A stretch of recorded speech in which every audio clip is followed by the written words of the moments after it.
नमस्कार दोस्तों, मैं श्वेताब कुमार आप सभी का आपके अपने YouTube चैनल लॉकुल पर बहुत बहुत स्वागत करता हूं।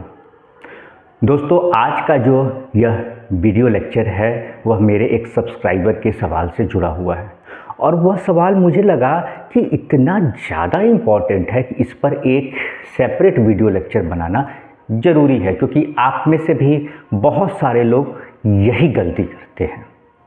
तो वीडियो शुरू करने से पहले एक बात कहूँगा कि अगर आप चैनल पर नए आए हैं तो चैनल को सब्सक्राइब करना ना भूलें और बेल आइकन को भी ज़रूर से प्रेस करें। इससे आप ही का फ़ायदा होगा। फ़ायदा कैसे होगा यह बताता हूँ। जैसे कि अभी जो यह मैं लेक्चर रिकॉर्ड कर रहा हूँ, तो जैसे ही आप मेरा चैनल सब्सक्राइब करे रहिएगा तो नोटिफिकेशन के माध्यम से आपको इस वीडियो की जानकारी मिलेगी। तो सब्सक्राइब ज़रूर करें और कोई सवाल है तो सवाल भी कमेंट सेक्शन में मुझसे पूछें, क्योंकि मैं आप ही के सवालों से जुड़े हुए मुद्दों पर वीडियो लेक्चर बनाता हूँ। देखिए, जो सवाल उन्होंने पूछा था ना, वो बड़ा ही सुनने में सिंपल लगेगा और आपको लगेगा कि ये तो बिल्कुल सही बात है, इसमें गलती क्या है। देखिए, कानून का जो पहलू होता है ना, उसे अक्सर हम समझते नहीं हैं और एक कहते हैं ना भेड़ चाल, उस भेड़ चाल में हम बढ़ते हैं और बाद में जाके उसकी बहुत बड़ी कीमत हमें चुकानी पड़ती है। केस मुकदमा होगा, सीधी सी बात है भाई, कोर्ट कचहरी के चक्कर लगाने पड़ते हैं। उनका सवाल यही था कि सर, मुझे किसी ने पावर ऑफ अटॉर्नी दिया है। पावर ऑफ अटॉर्नी के साथ उसने क्या किया, एक एग्रीमेंट भी बनवा लिया और एक क्या किया, एक विल भी बना लिया।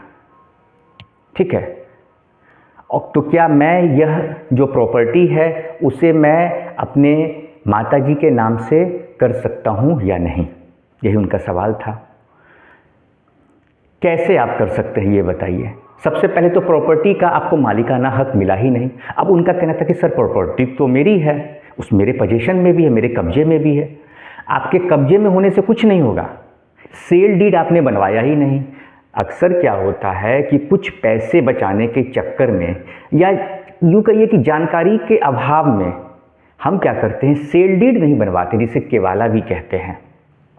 ठीक है, बैनामा भी कहा जाता है, ज़मीन की रजिस्ट्री जिसे कहा जाता है। आप ज़मीन की रजिस्ट्री आपने करवाया नहीं, आपने क्या किया, पावर ऑफ अटॉर्नी, एग्रीमेंट और एक आपने वसीयत बनवा लिया। वसीयत इसलिए कि कल को जिस आदमी से आपने पावर ऑफ अटॉर्नी और एग्रीमेंट कराया है, उनके वंशज हैं, वो दावा ना करें। अरे दावा कैसे नहीं करेंगे, वसीयत से संपत्ति का मालिकाना हक नहीं मिलता है। उस वसीयत को प्रोबेट भी कराना होता है, फिर वो कानूनी प्रक्रिया है, उसमें भी उनके जो परिवार के वंशज हैं वो दावा भी पेश कर सकते हैं, तो मालिकाना हक नहीं मिलता। लेकिन आप उस वसीयत के कागज़ के आधार पर ही, ये फिल्मों में होता है। एक्चुअली क्या होता है ना कि फिल्मों में या टीवी सीरियल्स में हम लोग देख लेते हैं कि वसीयत मेरे नाम से है, वसीयत मेरे नाम से। सिर्फ वसीयत से ही नहीं होता, वसीयत को प्रोबेट कराना होता है डिस्ट्रिक्ट जज की कोर्ट में जाकर, वो फिर एक अलग प्रक्रिया है।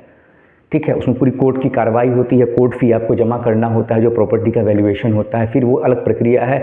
उसमें फिर अपोजिट पार्टी जो होती है उनको नोटिस जाता है, उसमें सुनवाई होती है। तो इसमें बहुत सारी कहानी है, तो फंस जाइएगा। तो सबसे पहली बात आप जान लीजिए कि अगर आपको लगता है कि किसी व्यक्ति से आपने पावर ऑफ अटॉर्नी, एग्रीमेंट और विल बनवाकर आपको संपत्ति का मालिकाना हक मिल गया है, तो यह बिल्कुल ही आपकी सोच गलत है। या तो आपको जानकारी नहीं है, या फिर आपको जानकारी है तो कुछ पैसे बचाने के चक्कर में, जो सेल डीड में, जो ज़मीन की रजिस्ट्री में पैसा लगता है, उसको बचाने के चक्कर में आपने ऐसा किया है, जो कि इल्लीगल है। इसको लेकर सुप्रीम कोर्ट ने भी कहा है। Suraj lamp industries limited versus state of Haryana के मामले में सुप्रीम कोर्ट ने कहा है कि पावर ऑफ अटॉर्नी के माध्यम से आपको ज़मीन का मालिकाना हक तभी मिलेगा जब पावर ऑफ अटॉर्नी आपने बनवा लिया।